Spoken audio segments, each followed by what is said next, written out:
मध्य प्रदेश की राजधानी भोपाल से एक सनसनीखेज मामला सामने आया, जहां रक्षक ही भक्षक बन गया।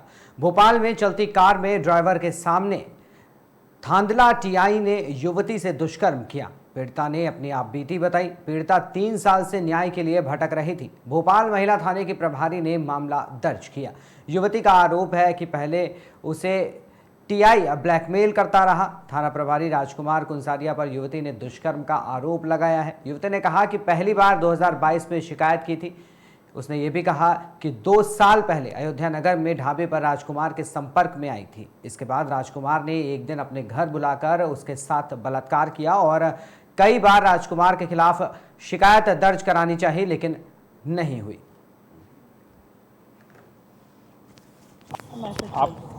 आपने टीआई के ऊपर आरोप लगाए हैं, क्या है पूरा मामला?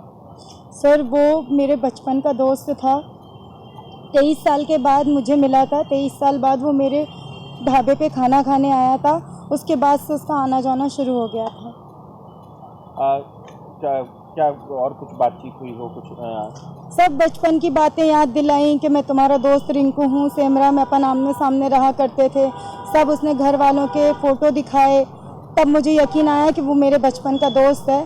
लेकिन उसने मेरे साथ धोखे से मुझे घर बुलाया, ये कहकर के उसका बर्थडे है, नशे की एक एल्पेक 0.5 टैबलेट दी, ये कहकर के उससे थकान नहीं होती, उससे रिलैक्स मिलता है। मैं उस पर भरोसा करती थी क्योंकि वो मेरे बचपन का दोस्त था। वो मैंने खा ली। उसके बाद मुझे नशा हुआ। उसने मुझे अपने बेडरूम में ले जाकर मेरी मर्ज़ी के बगैर ज़बरदस्ती मेरे साथ रेप किया।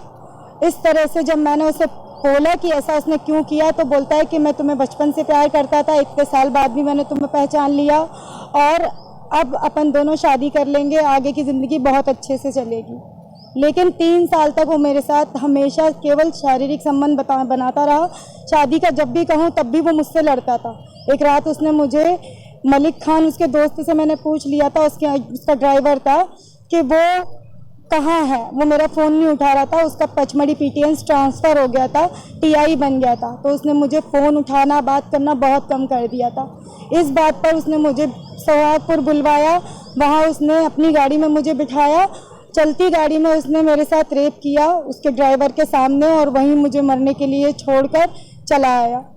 मैं वहाँ से सीधी भोपाल पहुँची। भोपाल आके मैंने महिला थाने आई रात में 3 बजे। यहाँ आके मेरी टीआई मैडम से, जो यहाँ कांस्टेबल मैडम थी, उन्होंने फ़ोन पर बात करवाई अजीता नायर से।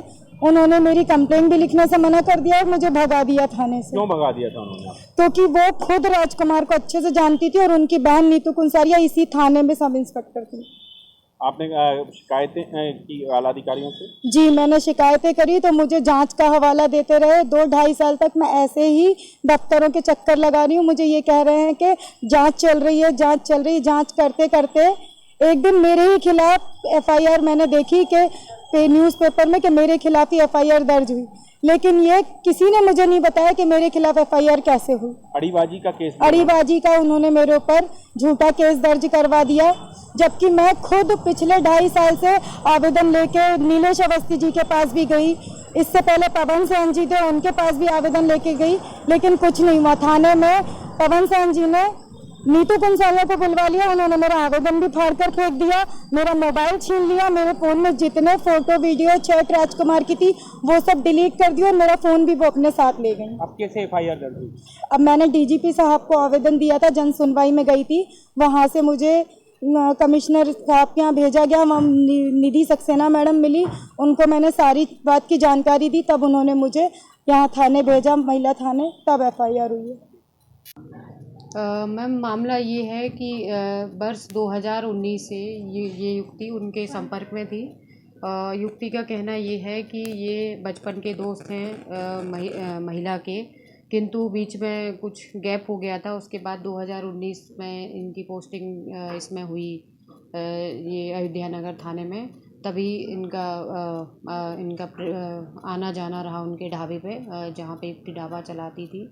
तो उसी से उनके प्रेम प्रसंग बने और फिर युवती से शादी के लिए बोला गया और फिर शादी के लिए मना कर दिया गया, तो जिस बात से उसने एफआईआर दर्ज करवाई है। युवती ने क्या आरोप लगाए हैं? युवती ने यही आरोप लगाए हैं कि इन्होंने मुझे शादी का झांसा देके मेरा शारीरिक शोषण किया है जो कि गलत है, और फिर शादी करने से मना कर दिया।